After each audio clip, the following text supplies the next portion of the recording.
Price the lord. ದೇವರ ನಾಮಕ್ಕೆ ಸ್ತೋತ್ರವಾಗಲಿ.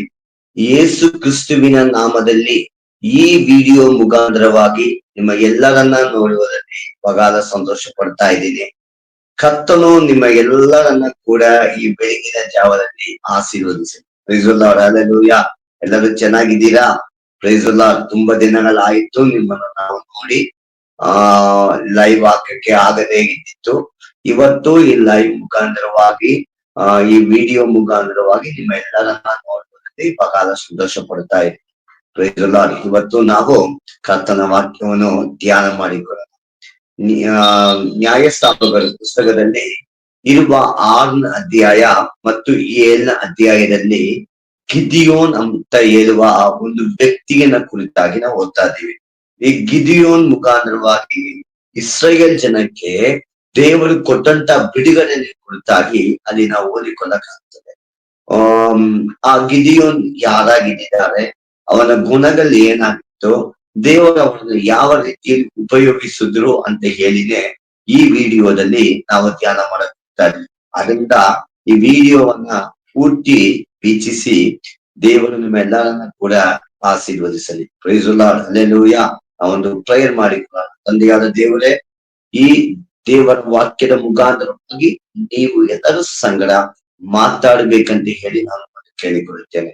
ಎಲ್ಲರನ್ನ ಆಶೀರ್ವದಿಸು, ನಿಮ್ಮ ನಾಮವನ್ನು ಮಹಿಮೆಪಡಿಸು. ಯೇಸುವಿನ ನಾಮದಲ್ಲಿ ಪ್ರಾರ್ಥನೆ ಮಾಡಿ ಬೇಡಿಕೊಳ್ಳುತ್ತೇವೆ ನಮ್ಮ ತಂದೆಗೆ, amen. Price the Lord. Hallelujah. ಈ ಗಿದಿಯೋನ್ ಅಂತ ಹೇಳಿದವನು ಮನಸ್ಸೆ ಗೋತ್ರದಲ್ಲಿ ಹುಟ್ಟಿದವನಾಗಿದ್ದಾನೆ. ಇವನು ದೇವರ ಬಿಡುಗಡೆಗಾಗಿ ಕಾಯುತ್ತಾ ಇದ್ದ ವ್ಯಕ್ತಿ. ದೇವರ ಮಕ್ಕಳುಗಳು ತಪ್ಪು ಮಾಡಿದ ಕಾರಣದಿಂದ ಇವನು ಕೂಡ ಮೀಡಿಯಾನ್ ಅಂತ ಹೇಳುವ ದೇಶದಲ್ಲಿ ಗುಲಾಮನಾಗಿ ಇರಬೇಕಾಗಿದ್ದ ಪರಿಸ್ಥಿತಿಗೆ ಒಳಗಾಗಿದ್ದ. ಇವನು ಮೀಡಿಯಾನ್ ದೇಶದ ಗುಲಾಮನಾಗಿ ಇಟ್ಟುಕೊಂಡು ಅಲ್ಲಿ ಅವನು ಬಟ್ಟೆಗಳನ್ನ ಸೋಲಿಸುವ ಕೆಲಸ ಅಥವಾ ಕ್ಲೀನ್ ಮಾಡುವ ಕೆಲಸಗಳನ್ನ ಅವನು ಮಾಡಿಕೊಂಡು ಇರುವಾಗ ಅಲ್ಲಿ ದೇವದೂತರು ಬರ್ತಾ ಇದ್ದಾರೆ. ದೇವದೂತರು ಅಲ್ಲಿ ಬಂದು ಅವನೊಂದಿಗೆ ಮಾತಾಡ್ತಾ ಇದ್ದಾರೆ. ದೇವದೂತರು ಅವನೊಂದಿಗೆ ಬಂದು ಮಾತಾಡುವಾಗ ಪರಾಕ್ರಮಶಾಲಿಯಾಗಿ ಗಿದಿಯೋನೇ ಅಂತ ಹೇಳಿ ದೇವರವರೊಂದಿಗೆ ಮಾತಾಡ್ತಾರೆ. ಇವನ ಒಂದು ಪರಿಸ್ಥಿತಿಯನ್ನ ನೀವು ನೋಡಿದ್ರೆ, ಇವನು ಗುಲಾಮನಾಗಿ ಇದ್ದಿರುವುದರಿಂದ ಎಲ್ಲ ಅವಸ್ಥೆಗಳನ್ನು ಕಲ್ಕೊಂಡು ಧೈರ್ಯ ಇಲ್ಲದವನಾಗಿ, ಏನು ಇಲ್ಲದವನಾಗಿ, ಸಾಧಾರಣ ಒಂದು ವ್ಯಕ್ತಿಯಾಗಿ ಬಂದಿದ್ದವನಿದೆ. ಹೀಗೆ ಈ ರೀತಿಯಲ್ಲಿ ಇರುವವನು ನೋಡಿ ದೇವರಿಗೆ ಏನಂತ ಹೇಳ್ತಾ ಇದ್ದಾರೆ, ಪರಾಕ್ರಮಶಾಲಿ ಅಂತ. ಹೌದು, ದೇವರು ನಮ್ಮ ಹೊರಗಡೆ ನೋಟವನ್ನು ನೋಡಬೇಕಲ್ಲ, ನಮ್ಮ ಮುಖ ಇಡುವ ಮುಖ ಮತ್ತು ನಮ್ಮ ಶರೀರ ಭಾವವನ್ನು ನೋಡುವ ದೇವರಲ್ಲ. ಅವರು ನಮ್ಮ ಹೃದಯದಲ್ಲಿ ನಮ್ಮ ಹೃದಯವನ್ನು ನೋಡುವ ದೇವರು, ನಮ್ಮ ಕ್ಯಾರೆಕ್ಟರ್ ನೋಡುವ ದೇವರು, ನಮ್ಮ ದಾಗವನ್ನು ನೋಡುವ ದೇವರು, ನಾವು ದೇವರ ಮೇಲೆ ದೇವರೊಂದಿಗೆ ಸಮರ್ಪಣೆಯನ್ನು ನೋಡುವ ದೇವರಾಗಿದ್ದಾರೆ.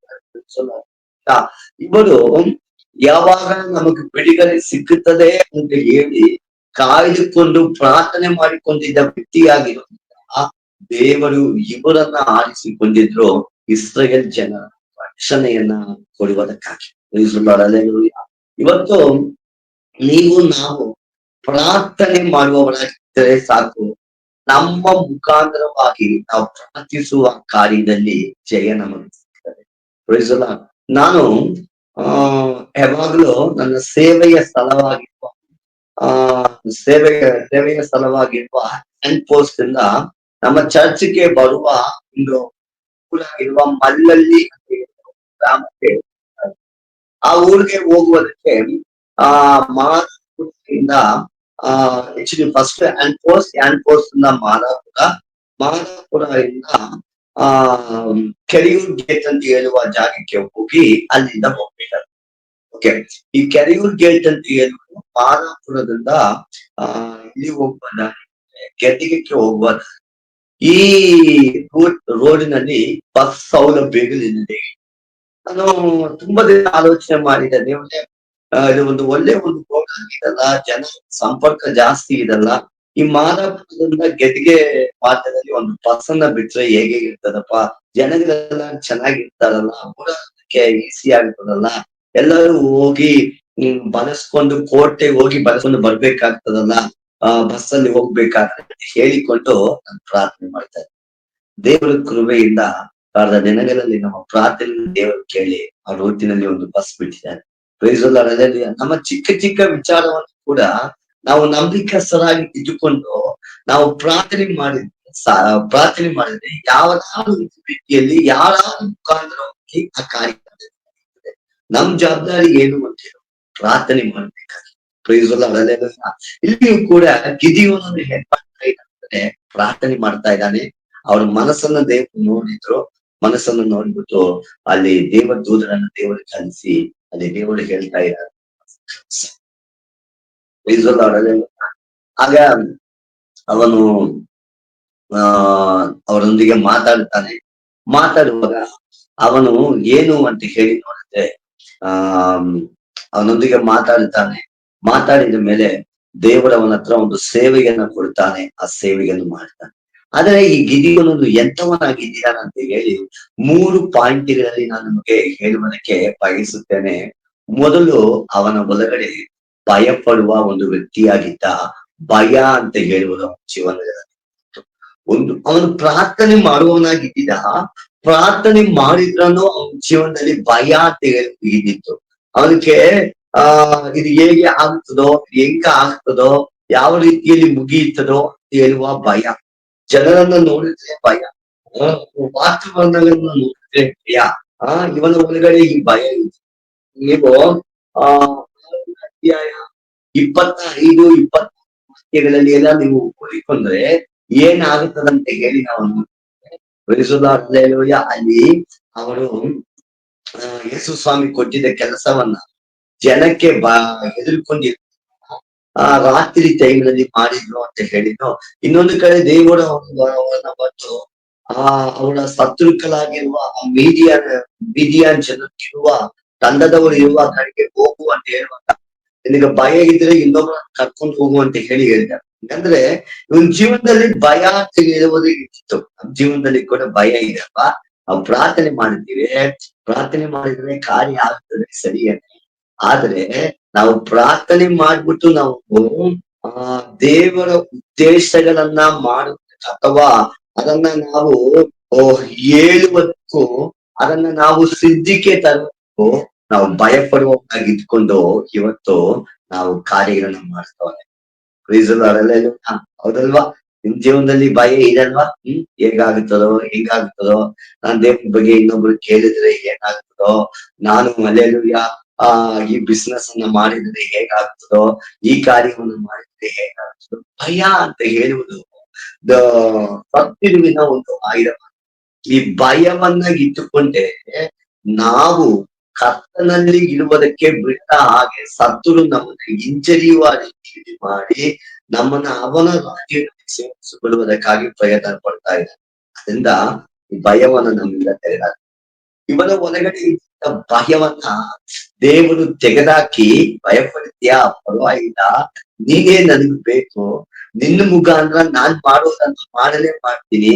ಯಾಕಂದ್ರೆ ನಾನು ನಿನ್ನ ಒಳಗಡೆ ಭಯವನ್ನ ತೆಗೆದಾಕಿ ನಿನ್ನ ಬಲಪಡಿಸುವ ದೇವರು ಅಂತ ಹೇಳಿ ದೇವರು ಅವರನ್ನ ಪರಾಕ್ರಮಶಾಲಿಯೇ ಅಂತ ಹೇಳಿ ಕರೆದು, ಭಯಪಡುವವನು ಪರಾಕ್ರಮಶಾಲಿಯೇ ಅಂತ ಹೇಳಿ ಕರೆದು ದೇವರು ಏನ್ ಮಾಡ್ತಾ ಇದ್ದಾರೆ, ಅವರ ಕೈಯಲ್ಲಿ ದೊಡ್ಡ ಒಂದು ಸೇವೆ ಮಾಡ್ತಾ ಇದ್ದಾರೆ. Praise the Lord, hallelujah. ಎದುರ್ಕೊಂಡಿರುವ ವ್ಯಕ್ತಿಯ ನೀವು ನಿಮ್ಮನ್ನ ನೋಡಿ ದೇವರ ಹೇಳ್ತಾ ಇದ್ದಾರೆ, ನೀವೇ ಬೇಕು. Praise the Lord, hallelujah. ನಿನ್ನನ್ನೇ ನಾನು ಇಟ್ಕೊಂಡು ದೊಡ್ಡ ಕಾರ್ಯವನ್ನು ಮಾಡ್ಬೇಕಂತ ಹೇಳಿ ಬಯಸುತ್ತಾ ಇದ್ದೀನಿ. ಅದನ್ನ ನೀವೇ ನನಗೆ ಬೇಕು ಅಂತ ಹೇಳಿ ದೇವರ ಆತ್ಮ ಹೇಳ್ತಾ ಇದ್ದಾರೆ. Praise the Lord, hallelujah. ಎರಡನೇದಾಗಿ ತೆಗೆಸಿಕೊಳ್ಳುವ ಒಂದು ಸ್ವಭಾವ. ನನ್ನಿಂದ ಏನು ಆಗುವುದಿಲ್ಲ, ನನ್ನಿಂದ ಏನು ಆಗುವುದಿಲ್ಲ ಅಂತ ಹೇಳುವ ಮನಸ್ಸು. ಅವನು ಹೇಳ್ತಾನೆ ನೋಡ್ರಿ, 15ನೇ ವಾಕ್ಯದಲ್ಲಿ, ನಾನು ಚಿಕ್ಕವನು, ನಾನೇನ್ ಮಾಡಕ್ಕಾಗುತ್ತದೆ ಅಂತ ಹೇಳಿಕೊಂಡು ದೇವರ ಕೇಳ್ತಾನೆ.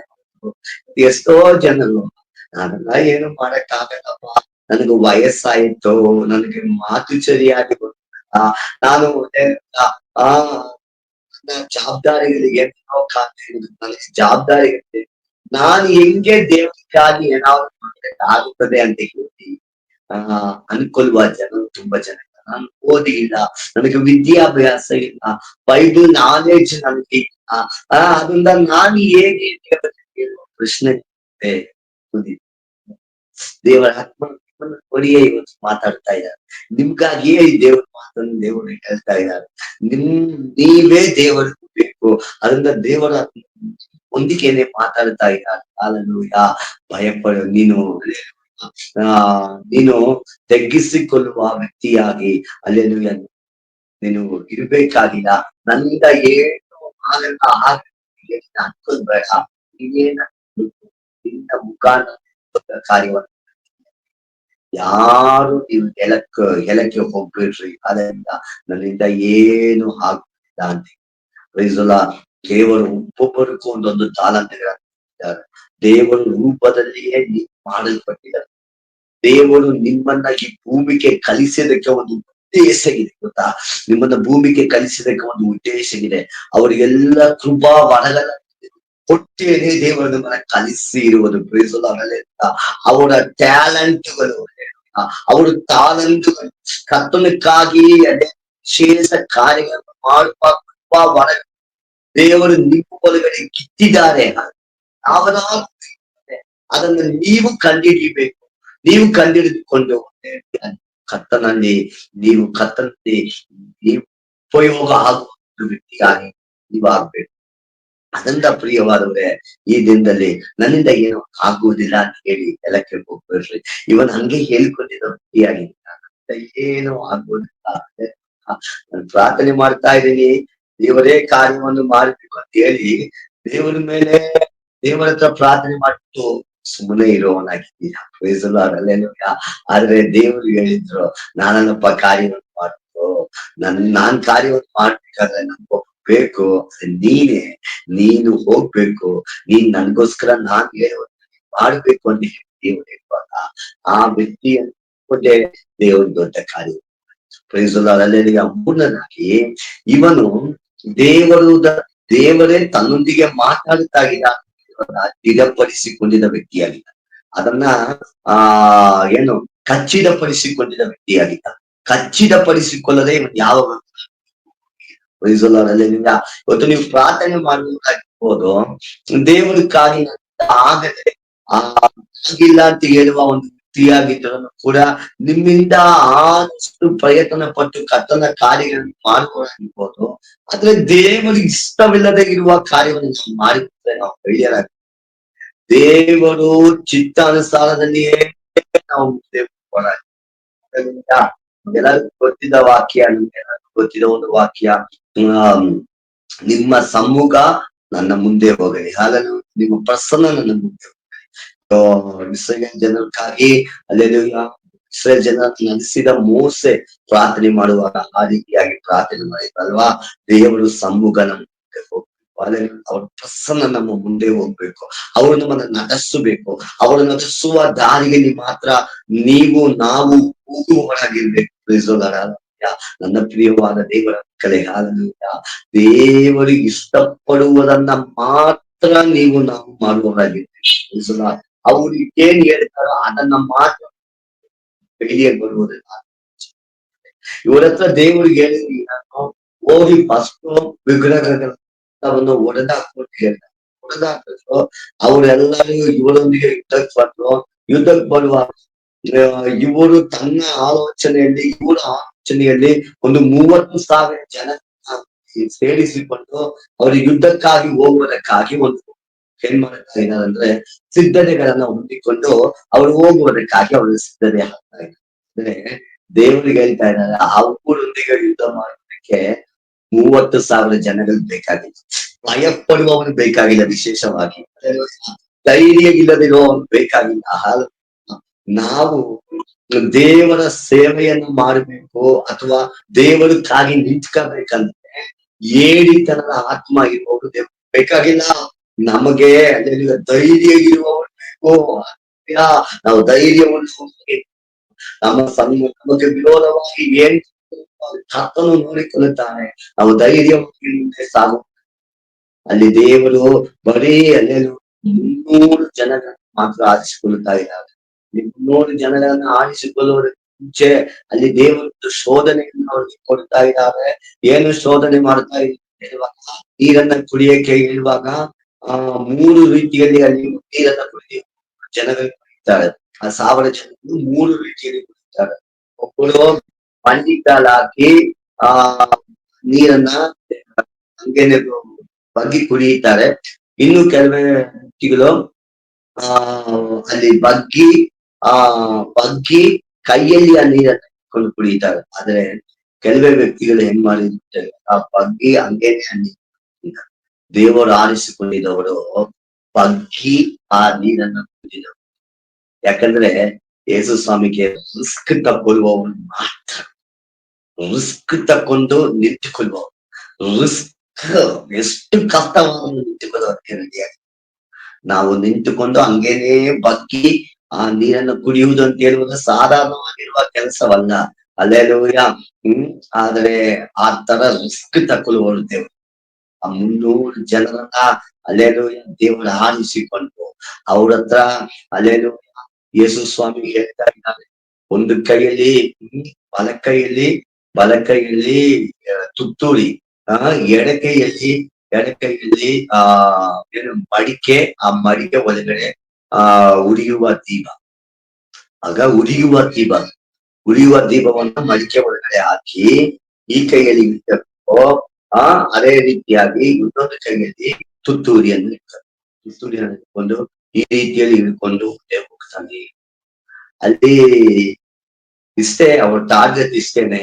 ಅವರು ಒಂದು ಬೆಟ್ಟದ ಕೆಳಗಡೆ ಇದ್ದಾರೆ, ಬೆಟ್ಟದ ಮೇಲೆ ಇದ್ದಾರೆ. ಈ ಬೆಟ್ಟದಿಂದ ಅವರು ಹೋಗ್ಬೇಕು, ಅವ್ರ ಹತ್ರ ಹೋಗ್ಬೇಕು. ರಾತ್ರಿ ಸರಿ ಅವರು ಹೋಗಿ ನೋಡ್ಕೊಂಡು ಬಂದಿರ್ತಾರೆ. ಅದಾದ್ಮೇಲೆ ಅವರು ಮತ್ತೆ ಅಲ್ಲಿ ಹೋಗಿ ಅವ್ರು ಮಲಗಿದ್ದ ಜಾಗದಲ್ಲಿ ಸುತ್ತಲೂ ಅವರು ಸುತ್ತಿಕೊಂಡು ನಿಂತುಕೊಳ್ತಾರೆ. ಇದುವೇ ಅವ್ರ ಟಾರ್ಗೆಟ್. ಅಲ್ಲಿ ನಿಂತ್ಕೊಂಡ ಮೇಲೆ ದೇವರಾತ್ಮ ಇವರ ಹತ್ರ ಗಿದಿಯೋನ್ ಹತ್ರ ಹೇಳಿರ್ತಾರೆ. ಅದು ಹೇಳಿದ ಪ್ರಕಾರವಾಗಿ ಗಿದಿಯೋನ್ ಹೇಳ್ತಾರೆ, ನಾನು ಯಾವಾಗ ತುತ್ತೂರಿಯನ್ನ ಊದಿ ಈ ಏನು ಮಡಿಕೆಯನ್ನು ಹೊಡಿತೀನೋ ಆಗ ನೀವು ಅದೇ ತರ ಮಾಡಿ, ನೀವು ಎಲ್ಲರೂ ನಿಮ್ಮ ಏನು ಉಳಿಯುವ ದೀಪವನ್ನು ಕೈಯಲ್ಲಿ ಇಟ್ಟುಕೊಂಡು ನಿಮ್ಮ ಕೈಯಲ್ಲಿ ಇಟ್ಟುಕೊಂಡು ಕರ್ತನ ಪಟ್ಟೆಯ ಗಿದಿಯೋನ ಪಟ್ಟೆಯ ಅಂತ ಹೇಳಿ ಹೇಳ್ಬೇಕು ಅಂತ ಹೇಳಿ ಅವ್ರು ಹೇಳಿರ್ತಾರೆ. ಅದೇ ತರ ಮಾಡ್ತಾರೆ. ಆಗ ಎಲ್ಲರೂ ರಾತ್ರಿ ಸಮಯಕ್ಕೆ ಏನೋ ಆಗ್ತಿದೆ ಅಂತ ಹೇಳಿಕೊಂಡು ಎದುರ್ಕೊಂಡು ಅವರು ಮರದ ರೀತಿಯಲ್ಲಿ ಜನರು ಬಂದಿದ್ರು ಅಂತ ಹೇಳಿ ಅಲ್ಲಿ ಹೇಳಲ್ಪಟ್ಟಿದ್ರು. ಅದು ಎಷ್ಟು ಜನ ಬಂದಿದ್ರು, ದೇವರು ಗಿದಿಯೋನ ಮುಖಾಂತರವಾಗಿ ಅಲ್ಲಿ ಜಯವನ್ನು ಕೊಟ್ಟಿದ್ರು. ಕ್ರೈಸ್ತಲೂಯ, ಇವತ್ತು ನಿಮ್ಮ ಮುಖಾಂತರವೇ ದೇವರು ಜಯವನ್ನು ಕೊಡಬೇಕು ಅಂತ ಹೇಳಿ ಎಸುತ್ತಾ ಇದ್ದಾರೆ. ಅದರಿಂದ ನೀವೆಲ್ಲರೂ ಕರ್ತನ ಸನ್ನಿಧಾನದಲ್ಲಿ ನಿಮ್ಮನ್ನು ನೀವು ಒಪ್ಪಿಸಿಕೊಡಿ. ದೇವರು ಇದ್ದಾರೆ ಸೋದಕ್ಕೆ. ನೀವು ಒಂದು ವೇಳೆ ಅಲ್ಲೇಲೂಯ ನೀವು ಹೇಳುವವರಾಗಿರ್ಬೋದು, ನಿಮಗೆ ಭಯವಿದೆ ಅಂತ. ಆ ಭಯವನ್ನು ನನ್ನಿಂದ ಆಗುವುದಿಲ್ಲ ಅಂತ ಹೇಳುವವರಾಗಿರ್ಬೋದು, ನಿಮ್ಮನ್ನೇ ಬಲಪಡಿಸಿ ಆ ಕಾರ್ಯವನ್ನು ನಿಮ್ಮ ಕೈಯಲ್ಲಿ ಮಾಡಿಸೋದಕ್ಕೆ ದೇವರು ಶಕ್ತರು. ನೀವು ನಿಮ್ಮ ಇಷ್ಟ ಅನುಸಾರ ಎಲ್ಲವನ್ನು ಮಾಡುವವರಾಗಿ ಇಲ್ಲರಿ, ನೀವು ಕರ್ತನ ಚಿತ್ತವನ್ನೇ ಮಾಡುವವರಾಗಿ ನಿಮ್ಮನ್ನ ಮಾರ್ಪಡಿಸೋದಕ್ಕೆ ಆ ರೀತಿಯಾಗಿ ಇದ್ದು ಅಲ್ಲೆಲೂಯ ಗಿದಿಯೋನ ರೀತಿಯಲ್ಲಿ ಅಲ್ಲೆಲೂಯ ಈ ಜಯವನ್ನು ಅಲ್ಲೆಲೂಯ ಗಿದಿಯೋನ ರೀತಿಯ ದೇವರ ಮಕ್ಕಳನ್ನ ದೇವರ ಮಕ್ಕಳು ಒಳಗಡೆ ಪ್ರಾರ್ಥನೆ ಮಾಡುವ ಅಲ್ಲೆಲೂಯ ಭಯವಿಲ್ಲದವರಾಗಿ ಸೇವೆಯನ್ನ ಮಾಡುವುದಕ್ಕೆ ಭಯ ಇಲ್ಲದವರಾಗಿ ಸೇವೆಯನ್ನು ಮಾಡುವುದಕ್ಕೆ ಅಲ್ಲೆಲೂಯ ದೇವರು ಹೇಳುವುದನ್ನು ಕೇಳಿಕೊಂಡು ಮುಂದೆ ಹೋಗುವುದಕ್ಕೆ ಆ ಜನರನ್ನ ದೇವರು ಇದ್ದಾರೆ. ಅದು ನೀವಾಗಿರ್ಬೇಕು ಅಂತೀವಿ ದೇವರು ಸರಿಯಾದ ಈ ಗಿದಿಯೋನ್ ಬಂದು ದೇವರೇ ತನ್ನ ಹತ್ರ ಮಾತಾಡುತ್ತಾ ಇದ್ದಾರಂತ ಹೇಳಿ ಸ್ಥಿರಪಡಿಸಿಕೊಳ್ಳುವುದಕ್ಕಾಗಿ ಮೊದಲು ಆ ದೇವದೂತರು ಬರುವಾಗ ಅವರನ್ನ ಅಲ್ಲಿ ಕುತ್ಕೊಳ್ಳಕ್ಕೆ ಹೇಳ್ತಾರೆ. ಕುತ್ಕೊಳ್ಳಕ್ಕೆ ಹೋಗಿ ಅಲ್ಲಿ ಊಟದ ಮಾಡಿ ತಕೊಂಡ್ಬರ್ತಾರೆ. ಅದಾದ್ಮೇಲೆ 2ನೇ ಸರಿ ಅವರು ದೇವರು ತನ್ನೊಂದಿಗೆ ಮಾತಾಡ್ತಾ ಇದ್ದಾರೆ ಅಂತ ಹೇಳಿ ಖಚಿತಪಡಿಸುವುದಕ್ಕಾಗಿ ಚರ್ಮದ ಒಂದು ತೋಲನ್ನ ತಕೊಂಡ್ಬಂದು ಅಲ್ಲಿ ಹಾಕ್ತಾರೆ. ಅದನ್ನ ಹಾಕಿದ ಮೇಲೆ ಅಲ್ಲಿ ಮಾತ್ರ ಇಬ್ಬರು ಬೀಳ್ಬೇಕು ಅಂತ ಹೇಳಿ ಸರಿ ಹೇಳ್ತಾರೆ. ಆಮೇಲೆ ಅಲ್ಲಿ ಇಬ್ಬರು ಬೀಳಂಗಿಲ್ಲ, ಬಲಿ ಬಿಡ್ಬೇಕಂತ ಹೇಳಿ ಹೇಳ್ತಾರೆ. ಇದೆಲ್ಲವನ್ನ ಬಲಿ ಹೇಳಿದ ರೀತಿಯಲ್ಲಿಯೇ ದೇವರು ನೋಡ್ರಿ, ನೀವು ದೇವರ ಚಿತ್ತವನ್ನ ಮಾಡಬೇಕು ಅಂತ ಹೇಳುವುದಕ್ಕಾಗಿ ನಿಮಗಾಗಿ ಎಲ್ಲವನ್ನ ನೀವು ಕೇಳುವ ಎಲ್ಲವನ್ನ ಮಾಡುವುದಕ್ಕೆ ದೇವರ ಶಕ್ತಿಗಳಲ್ಲಿ ಏನೋ ಲೋಕಕ್ಕೆ ಸಂಬಂಧಪಟ್ಟಿರುವುದನ್ನ ಕೇಳಕ್ಕೆ ಹೋಗ್ಬೇಡ್ರಿ. ಅಲ್ಲಿ ಲೋಕಕ್ಕೆ ಸಂಬಂಧಪಟ್ಟಿರುವುದನ್ನ ಕೇಳಕ್ಕೆ ಹೋಗ್ಬೇಡ್ರಿ. ದೇವರಿಗೆ ಹತ್ರ ಆತ್ಮೀಯ ಕಾರ್ಯಗಳನ್ನ ಕೇಳಿರಿ, ಆತ್ಮೀಯ ವರದಾನಗಳನ್ನ ಕೇಳಿರಿ. ಅಲ್ಲೇಲೂಯ ಕೇಳಿದ್ರೆ ಖಂಡಿತವಾಗಿ ಅದನ್ನು ನಮ್ಮ ದೇವರು ಅದನ್ನ ನಾವು ಪ್ರಾರ್ಥನೆ ಮಾಡಿಕೊಳ್ಳೋಣ. ತಂದೆಯಾದ ದೇವರೇ, ಗಿದಿಯೋನಿಗೆ ಅಲ್ಲೇಲೂಯ ಅವನ್ ಭಯಪಡುವವನಾಗಿದ್ದ, ನನ್ನಿಂದ ಆಗಲ್ಲ ಅಂತ ಹೇಳಿರುವ ಒಂದು ವ್ಯಕ್ತಿಯಾಗಿದ್ದ. ಆದ್ರೆ ಅವನನ್ನ ನೀವು ಉಪಯೋಗಿಸಿ ನಿಮ್ಮ ಚಿತ್ತಾನುಸಾರದಲ್ಲಿ ಎಲ್ಲ ಕಾರ್ಯ ಮಾಡುವ ರೀತಿಯಲ್ಲಿ ಮಾಡಿದ ದೇವರು ನೀವಪ್ಪ. ಈ ಅಲ್ಲೇಲೂಯ ಅಪ್ಪ ವಿಡಿಯೋವನ್ನ ವೀಕ್ಷಿಸುವ ಎಲ್ಲರನ್ನ ಆ ರೀತಿಯಲ್ಲಿ ಮಾಡಿ ಎಲ್ಲರನ್ನ ಆಶೀರ್ವದಿಸು. ಇವರು ಬೆಳಗಿನ ತೆಗೆದು ಅಲ್ಲೇಲೂಯ ಭಯ ಇವರಿಂದ ಯೇಸುವಿನ ನಾಮದಲ್ಲಿ ಹೋಗ್ಲಿಯಪ್ಪ. ಅಲ್ಲೇಲೂಯ ನನ್ನಿಂದ ಅಲ್ಲೇಲೂ ಕಾರ್ಯ ಯೋಚನೆ ಮನಸ್ಸಿಂದ ಹೋಗ್ಲಿಯಪ್ಪ. ಅಲ್ಲೇಲೂಯ ನಿಮ್ಮ ಚಿತ್ತವನ್ನ ಮಾಡುವ ಪ್ರಾರ್ಥನೆ ಕಲಿದ ಕೃಪೆಗಾಗಿ ಸೋದರ ಯೇಸುವಿನ ನಾಮ ಆಮೆನ್. ಮತ್ತೊಂದು ಎಲ್ಲರನ್ನ ಕೂಡ ಆಶೀರ್ವದಿಸಲಿ. Praise the Lord. ಅಲ್ಲೇಲೂಯ. ನಮ್ಮ ವಿಡಿಯೋಸ್ಗಳು ಎಲ್ಲವನ್ನ ವೀಕ್ಷಿಸಿ ನಮ್ಮ ಚಾನೆಲ್ ಅನ್ನ ಸಬ್ಸ್ಕ್ರೈಬ್ ಮಾಡಿ ಇಟ್ಟುಕೊಳ್ಳಿ. ಇನ್ನೊಬ್ಬರಿಗೆ ಶೇರ್ ಮಾಡಿ ಕೊಡಿ. ದೇವರ ವಾಕ್ಯದಲ್ಲಿ ಬೆಳೆಯುವುದಕ್ಕೆ, ಅವರು ದೇವರ ವಾಕ್ಯದಲ್ಲಿ ಬೆಳೆಯುವುದಕ್ಕೆ ಕಾರಣವಾಗುತ್ತದೆ. ಎಲ್ಲರನ್ನು